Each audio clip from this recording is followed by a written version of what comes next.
시간이 되었습니다. 마음을 정돈하시고 조용히 묵상기도 드리심으로 12월 8일 둘째 주일 예배 하나님 앞에 드리겠습니다. 기도합니다.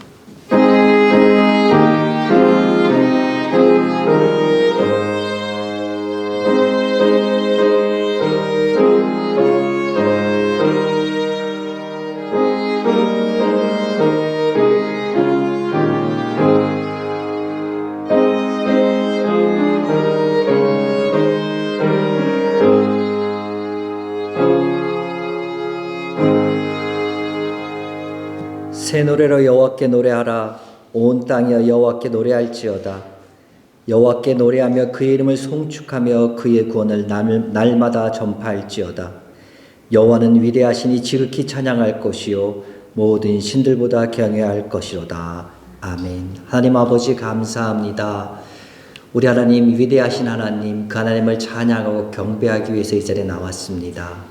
많은 세상에 번잡한 일들과 마음이 무거운 일들도 있지만 그런 하나님 앞에 예배하는 것이 가장 소중하고 귀한 일 것을 기억하여서 오늘 이 자리에 나온 사랑하는 주의 자녀들에게 주님 하나님 아버지 위로부터 주시는 귀한 은혜가, 위로가, 축복이 넘치는 귀한 예배 시간이 될 수 있도록 주여 도와주시옵소서. 각 사람에게 필요한 대로 넉넉하게 부어주시는 귀한 하나님, 풍성한 하나님을 경험할 수 있는 예배 시간 되기를 간절히 소망하면서 예수님의 이름으로 기도드렸사옵나이다.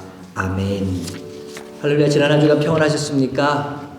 아이고, 우리 오랜만에 한국 가셨다고 우리 무슨 권 집사님 어저께 늦게 오셨다고 그러시는데 오늘 또 나오셨습니다. 감사합니다. 우리 여러 가지 많은 일들이 있었는데 그런 가운데 또 함께 하셨습니다. 우리 앞뒤에 계신 분들하고 먼저 우리 인사 나누시겠습니다. 안녕하셨습니까? 반갑습니다. 우리 여러 가지 사정으로 예배 못 드리시는 분들이 있습니다. 우리 아직도 한국 방문하고 계신 분도 있고, 우리 건강을 위해서 때문에 못 하실 분도 있습니다. 특별히 지난주에 제가 카톡으로 알려드려서 우리 이상원 전도사님 지금 뇌수술 받고 지금 ICU에 지금 입원해 계십니다. 제가 토요일 오전에 뵀을 때에 저를 알아보시고 손으로 이렇게 잡으시는데 마음이 굉장히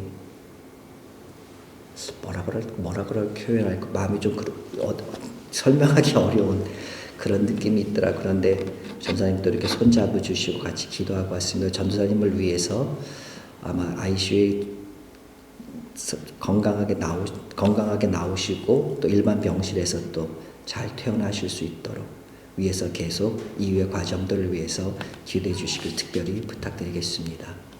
오늘 예배 후 친교 후에 실행위원회가 잠깐 모일 예정이고요. 다음 주일 예배 후에는 예산 공동의회가 있을 예정입니다. 기도해 주시면서 준비해 주시길 부탁드립니다. 오늘 친교 식탁은 우리 김성란 집사님 가정에서 준비해 주셨습니다. 준비해 주신 손길에 감사드립니다. 오늘 주신 하나님 말씀은 신약성경 제일 처음에 있는 마태복음 1장 21절에서 23절에 있는 말씀입니다.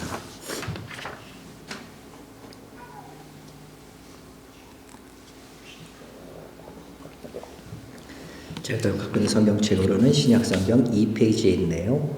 마태복음 1장 21절에서 23절에 있는 말씀입니다. 제가 봉독합니다. 아들을 낳으리니 이름을 예수라 하라. 이는 그가 자기 백성을 그들의 죄에서 구원할 자이심이라 하니라.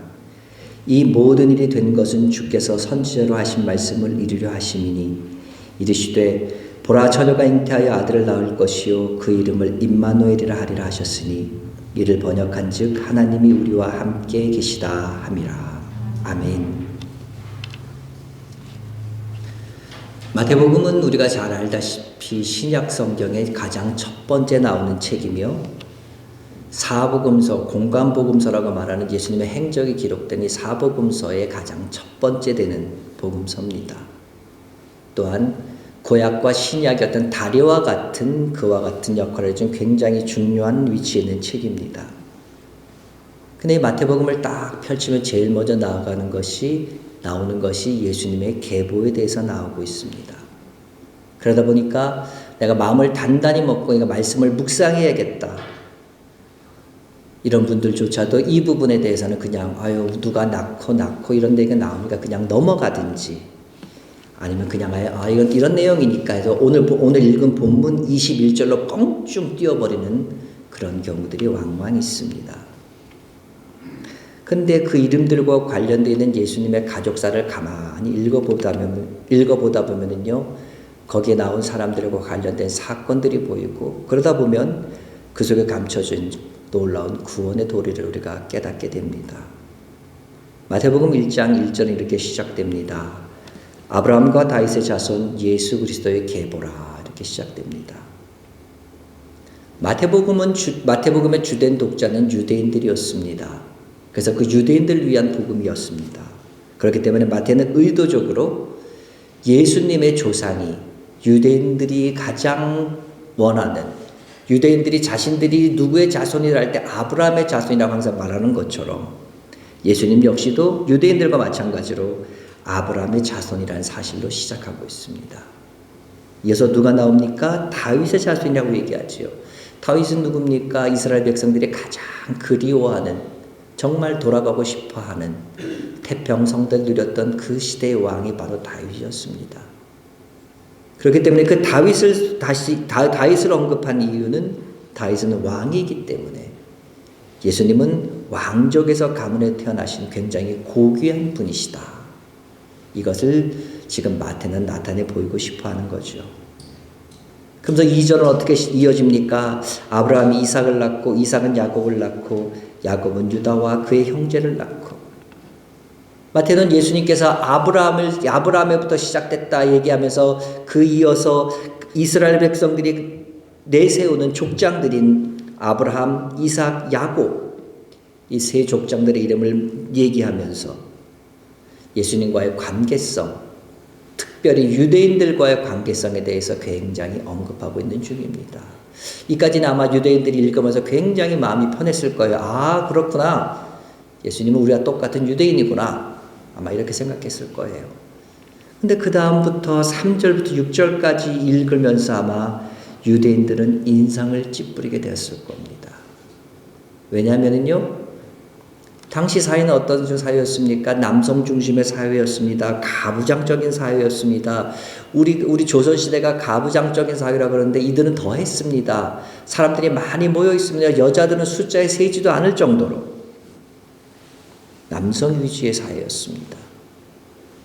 그런데 이와 같은 남성 위주 가부장적인 사회에 3절에서 6절 사이에 무려 여자 이름이 4명이나 등장하고 뒤에 나오는 마리아까지 포함하면 5명이 나온다는 사실입니다. 이것은요, 당시 고대 다른 문서에서조차 다 찾아볼 수 없는 굉장히 드문, 유례가 없는 그와 같은 일이었습니다. 더구나 여기 등장하는 이 여자들은 어떤 여자들입니까? 예수님의 어머니인 마리아를 제외하고는 어떤 대단한 일을 했거나 인품이나 성품이 굉장히 올곧은 그와 같은 여인들이 아니었습니다. 오히려 그들은요, 다 불미스러운 일에 연루되어 있는 그런 여인들이었습니다. 한번 찾아볼까요? 3절에 누가 나옵니까? 유다는 다말에게서 베레스와 세라를 낳고, 유다는 다말에게서 베레스와 세라를 낳고, 뭐 당연한 평범해 보이는 이 말 가운데 말에서 문제가 뭡니까? 유다와 다말의 관계입니다. 유다와 다말은요, 부부가 아니었어요. 유다와 다말은요, 시아버지와 며느리의 관계였습니다. 근데 시아버지와 며느리였는데 야곱의 아들인 유다가 며느리 다말과 잠자리를 함으로 해서 그 두 아이가 태어나게 됩니다. 물론 이것은요, 당시엔 대가 끊이지 않기 위해서 또 남편도 없고 아들도 없이 홀로 된 다말을 위해서, 그 여인을 위로해주기 위해서 위로받고 노년에 그 여인을 부양할 수 있는 아들을 위해서 계대혼인이라는 풍습이 있긴 했습니다. 그리고 이것이요, 나중에 보면은 율법에 나올 정도로 어떤 사회적으로 지탄을 받는 내용들은 아니었습니다. 물론 우리 한국적인 정서에서 보면, 감정에서 보면 이것을 이해할 수 없는 일이지만 당시 유대 사회에서는 굉장히 그것이 어떤 지탄의 대상, 이런 상황은 아니었다는 거예요. 계대혼인의 풍속이라기요. 근데 여기서 문제가 되는 것은 뭡니까? 이 계대 혼인의 풍속이 같은 세대, 같은 대, 형제들에게 있어서는 의무였습니다. 의무. 그러나 형제의 대가 아닌 그 선대로 거슬러 올라간 것. 시아버지는 한 대가 올라간 거잖아요. 이것은 의무가 아니었습니다.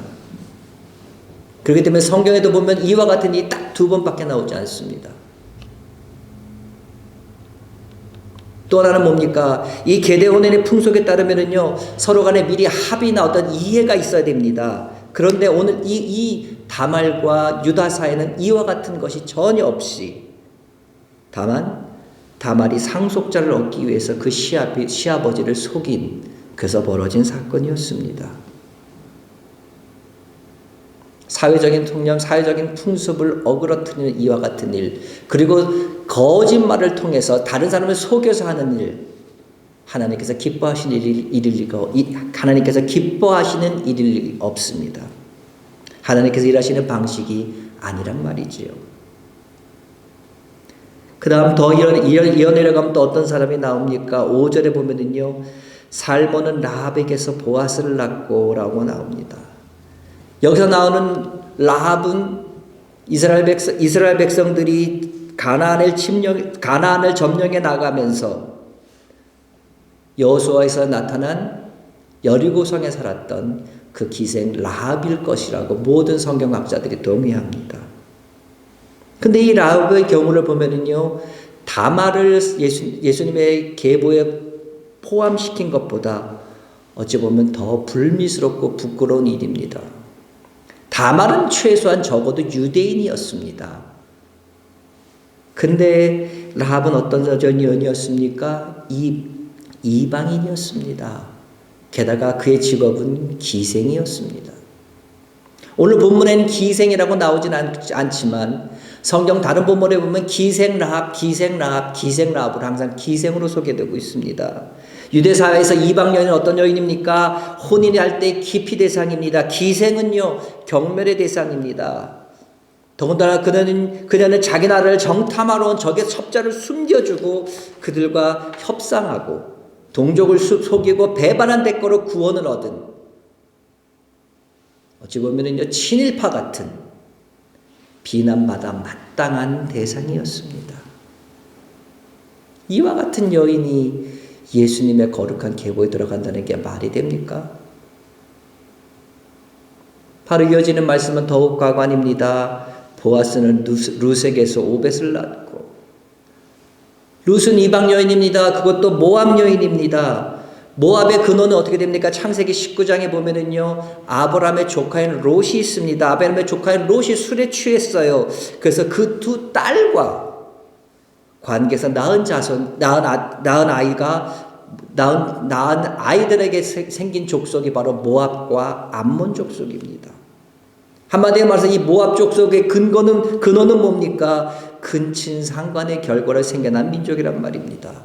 그래서 그 여호와 하나님께서 이들을 얼마나 싫어하셨는지 신명기 23장에 보면은요, 여호와의 총회에 들어오지 못하는다는, 모압 족속은 영원히 여호와의 총회에 들어오지 못할지니라 말씀하셨고, 이어서 이스라엘 백성들에게 모압 족속의 평안과 형통을 영원히 구하지 말라고, 그럴 정도로 하나님께서 모압 족속을 철저히 제외시켜 놓으셨습니다.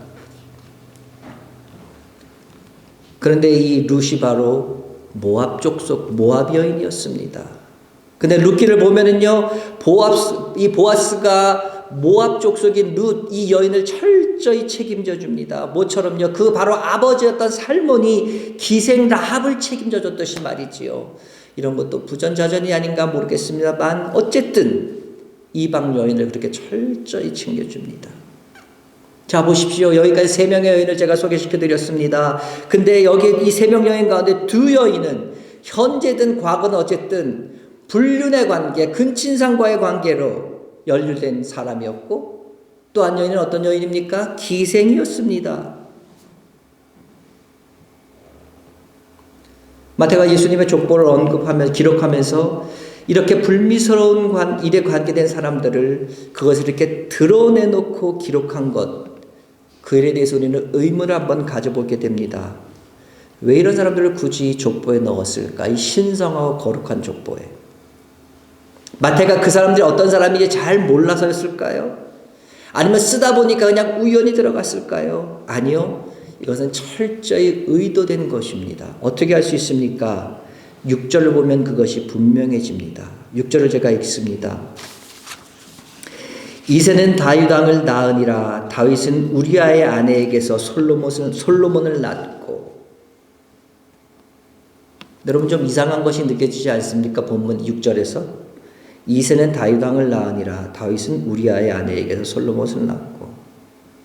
이새가 다윗 왕을 낳은 것 같은 이상 없지요. 근데 그 다음에 다윗이 그 아들 솔로몬을 낳았다고 하는데 뭐라고 되어 있습니까? 우리아의 아내. 즉 다른 사람의 아내에게서 아리를 낳았단 말입니다. 우리는 그 사건을 잘 알고 있습니다. 그러니까 제가 그 사건에 대해서 여기서 언급하진 않습니다. 그러나 이 사건에 대해서 사무엘하 12장 24절을 보면 분명히 이렇게 나와 있습니다. 다윗이 그의 아내 밧세바다.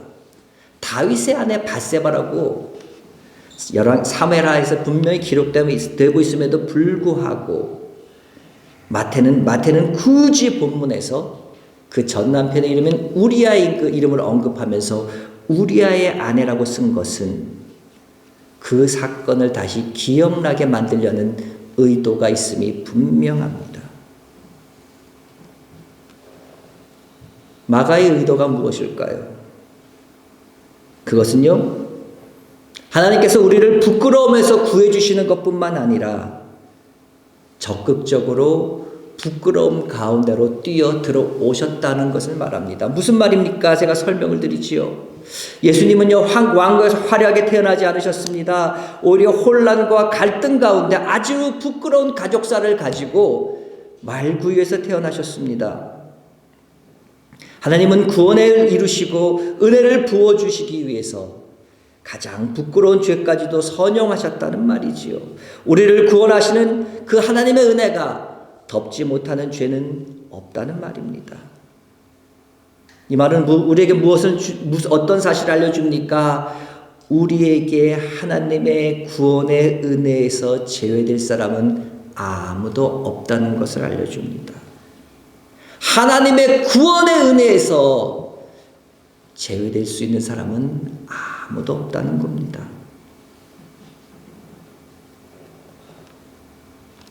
동시에 이것은 우리가 하나님 그분을 우리를 구원해 주실 그만한 존재로 신뢰할 수 있음을 말합니다. 그래서 우리가 하나님과의 관계에 있어서 우리에게 소망을 주시는, 하나님이 우리에게 소망이 되시는 그와 같은 분이 된다는 말입니다. 이것이 바로 마태가 그토록 부끄러운 과거사까지 드러나면서 예수님을 소개하고 있는 이유입니다.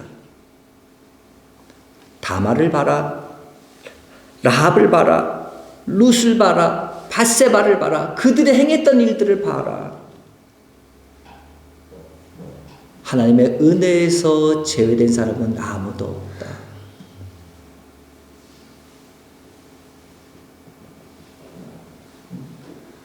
우리를 구원하시고자 하시는 하나님의 그 은혜가 덮지 못할 큰 죄는 없다. 그것을 마태는 지금 오늘 본문에 나오는 많은 여인들의 모습을 통해서 보여주고 있습니다. 그러면서 이 마태가 그 예수님을 전하고 싶어 하는데, 그 마태가 전하고자 하는 이 예수님은 어떤 분이십니까? 오늘 본문입니다. 21절이요. 아들을 낳으니 그 이름을 예수로 하라. 이는 그가 자기 백성을 그들의 죄에서 구원할 자이심이라 하니라. 예수라는 이름은요, 하나님께서 천사를 통해서 이미 정해주신 이름입니다. 그 뜻은 자기 백성을 저희 죄에서 구원할 자다. 예수님은 그 이름에서부터, 태어나기 전부터 예수님의 운명은 정해져 있었습니다. 우리 대신 매 맞고 이 땅에 온 악이었고, 우리 대신 죄값을 치르기 위해서 십자가에 달릴 운명을 가지고 온, 어찌 보면 굉장히 슬픈 악이었습니다. 하지만 그 슬픔이 우리를 웃게 했고, 그 아이의 피 흘림으로 말미암아 우리가 구원함을 얻게 되었습니다.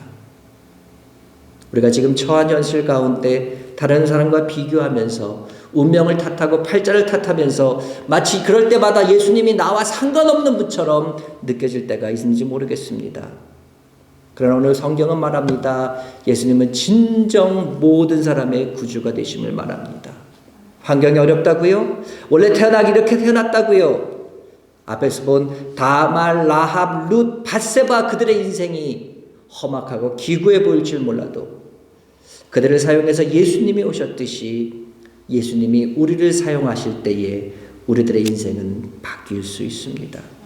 예수님을 알지 못했던 그 첫 번째 인생과 예수님을 알고 난 후에 두 번째 인생은 분명한 차이가 있습니다. 예수 믿기 전에 가졌던 세상적인 차이, 예수님 믿기 전에 가졌던 인생의 목표가 예수님에게 내 구주가 되심으로 세상에서 받았던 행복이, 그리고 내가 지금 누리고 있던 이 행복이 더 이상 최고의 행복이 되지 못하고 우리의 인생의 목표도 달라진다는 말입니다. 만일 내가 예수를 믿고 내가 구원받고 거듭났다고 하면서도 이전 인생처럼 똑같이 인생을 비교하고 원망하고 세상의 목표에 따라 내가 살아가는 것이 급급하다면 내가 진정 거듭난 사람인지, 내가 정말 예수님을 만난 사람인지, 예수가 내 삶의 구주며 예수님이 나의 메시아가 되고 있는지 여러분 다시 한번 점검해 보셔야 될 줄로 믿습니다. 예수님은 어떤 분입니까? 23절입니다. 보라, 처녀가 잉태하여 아들을 낳을 것이요 그 이름을 임마누엘이라 하셨으니 이를 번역한즉 하나님이 우리와 함께 계시다 함이라. 여기서 우리가 주목해 보여야 할 단어가 있습니다. 그것은 바로 임마누엘이라는 단어입니다. 임마누엘은 무슨 뜻입니까? 뭐뭐뭐 함께라는 뜻의 임과 우리라는 뜻의 마누라는 단어와 하나님을 뜻하는 엘이 합해진 합성어입니다. 그래서 그 뜻을 합해보면요, 하나님이 우리와 함께 계신다라는 말입니다. 세상을 만드신 하나님이 우리와 함께 하기 위해서 이 땅에 오신 분이 바로 예수님이십니다. 보통 사람도 함께하면 힘이 되고 위로가 됩니다. 근데 우리나라 이런 속담이 있습니다. 정승집 개가 죽으면 문상 가도 정승이 죽으면 문상 가지 않는다. 무슨 뜻입니까? 힘이 있고 돈이 있을 때는 주변에 사람이 많이 있지만 약해지고 돈이 없고 아무걸 가진 게 없으면 주변에 있는 사람들이 다 떠나간다는 말이지요. 그러나 우리 예수님은 어떤 분이십니까? 힘이 있고 강할 때도 우리와 함께 하시고 힘이 없고 연약할수록 더욱 우리와 함께 하시는 우리의 좋은 친구며 선한 이웃이 되어주는 줄 믿습니다. 평안할 때 해주신 예수님은요, 우리가 아파할 때도 우리와 변함없이 함께 하십니다. 요한복음 11장 보면은 나사로의 죽은 사건이 나옵니다. 이 사건에서 나사로가 죽었다는 소식은 들으신 예수님은 그곳에 찾아가십니다. 그리고 35절을 보면은 나사로의 죽음으로 인해서 눈물을 흘리셨다라고 기록되어 있습니다. 예수님은 그들의 슬픔을 눈물로 함께 나누셨습니다. 예수님은 우리의 슬픔과 고통과 아픔을 육체로 경험해서 아실 뿐만 아니라 똑같이 아파하시는 분이라는 사실을 여러분 기억하시기 바랍니다.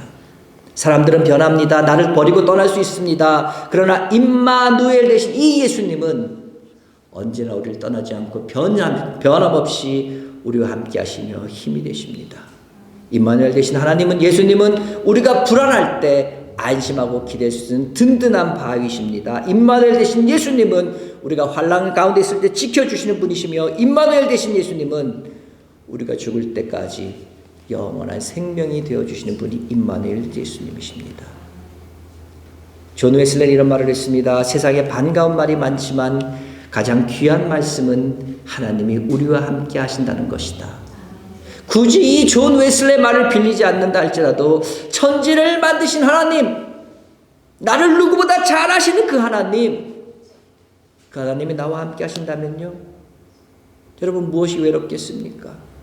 무엇이 두렵겠습니까? 무엇이 걱정되십니까? 마음이 잘 통하는 친구와 길을 걸어가면 그 길이 멀지 않게 느껴지는데 내 마음을 잘 아시는 예수님, 내 사정을 잘 아시는 예수님, 나보다도 나를 더 잘 아시는 그 예수님과 함께 이 인생길을 걸어간다면 이 길이 결코 외로운 길이나 이 길이 결코 먼 길이 아니라 기쁘고 행복하고 즐거운 길이 되어줄 줄로 믿습니다. 바라기는요, 주님과 함께 인생길을 걸어가심으로 즐겁고 든든하고 평안한 길로 인도함 받아갈 수 있는 여러분 되시길 주의 이름으로 축원합니다. 영국에서 있었던 일이라고 합니다. 영국에 있는 런던 브리지 위에서 한 사람이 바이올린을 연주하고 있었습니다. 근데 때가 추운 겨울이었대요. 추운 겨울에 바이올린을 연주하니까 손이 아마 다 고봤겠지요. 그리고 바이올린도 낡았고, 그렇기 때문에 그 노인의 바이올린 연주를 소리를 듣고 누구나 그 자리에 멈춰서 들어주는 사람이 없었답니다. 이때 어떤 사람이 지나가다가 그 노인의 바이올린 소리를 듣고 가만히 있다가 그 노인에게 얘기합니다. 그 소리가 좀 안 맞는 것 같은데 제가 바이올린을 한번 조율해도 되겠습니까? 그 바이올린을 건네봤습니다. 잠시 바이올린을 이렇게 조율해본 그 사람은 그 바이올린으로 연주하기 시작합니다.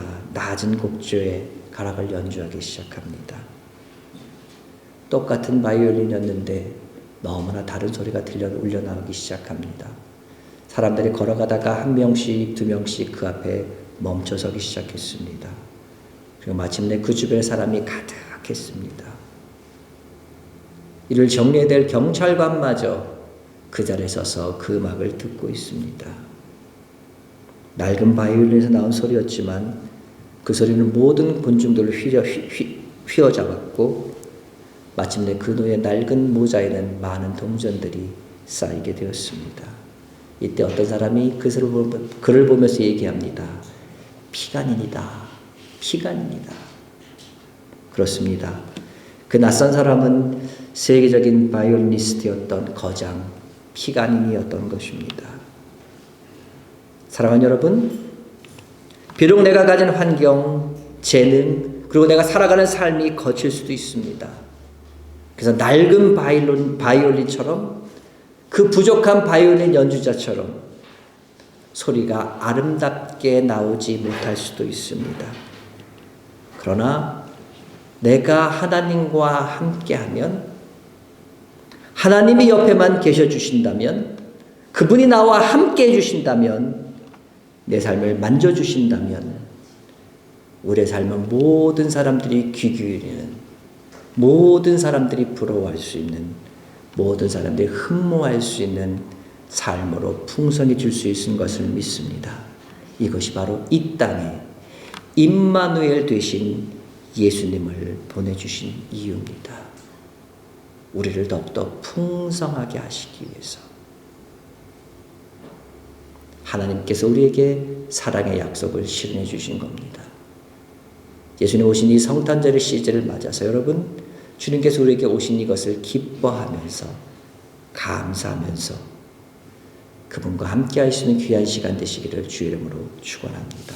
기도합니다. 하나님 아버지 감사합니다.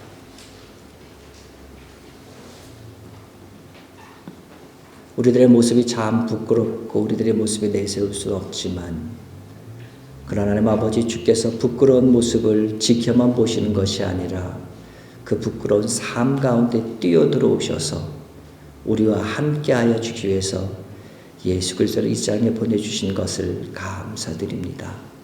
하나님, 우리가 이 예수님을 모시고 살면서 너무나 하나님 아버지 거저 주어진 구원 같아서 귀하게 여기지 못하고 감사하지 못하고 살았던 우리 삶들을 주님 고백합니다. 그러나 마음 다시금 생각해 볼 때에 그 예수님께 주신 이 구원은, 그 예수님을 통해서 받은 이 은혜는 한 사람의 생명이 걸린, 한 사람의 생명이 희생된 귀한 가치가 있는 고귀한 은혜였던 것을 또 한번 기억합니다. 바라고 원하기를 사랑하는 성도들, 이 성탄의 시즌에 주께서 우리를 위해서 주신 그 예수님을 생각하면서 감사할 수 있는 시간 되게 도와주시고, 하나님 아버지 그 모습을 예수님을 바라보면서 나를 위해 희생하기 위해서 오신 그 예수님께 감사드릴 수 있는 귀한 시간 될 수 있도록 도와주시옵소서. 그래서 지금까지 살아온 나의 삶의 모습이 낡은 바이올린 같았지만, 제대로 소리가 나지 못했던 연주자의 연주와 같았지만, 이제부터는 주님 손에 들려서 주님과 함께 동행함으로 말미암아 풍성하고 은혜가 넘치는 귀한 삶들로 사라져 갈 수 있도록 주여 복 내려 주시옵소서. 우리들의 삶이 주의 손에 들려주길 원합니다. 내 삶을 주께 올려드립니다. 주께서 인도하여 주시고 사용하여 주셔서 날마다 나의 삶 속에 주님 만날 수 있는, 주님과 동행할 수 있는 복된 삶들로 이어져 갈 수 있도록 주여 복 내려 주시옵소서. 예수님의 이름으로 기도드렸사옵나이다. 아멘. 우리 주 예수 그리스도의 은혜와 하나님 아버지의 크신 사랑하심과 성령님의 감화와 감동, 위로, 교통, 역사 충만케 하심이 오늘 예배드리고 다시금 세상으로 나가는 사랑하는 성도들 머리 위에, 오늘부터 시작된 일주일 동안의 삶들, 순간순간들 위에, 특별히 이 시간 하나님 아버지 병상에 누워서 이 자리를 기억하고 안타까워하고 있을 사랑하는 전도사님 머리 위에 이제부터 영원토록 함께 있을지어다. 아멘.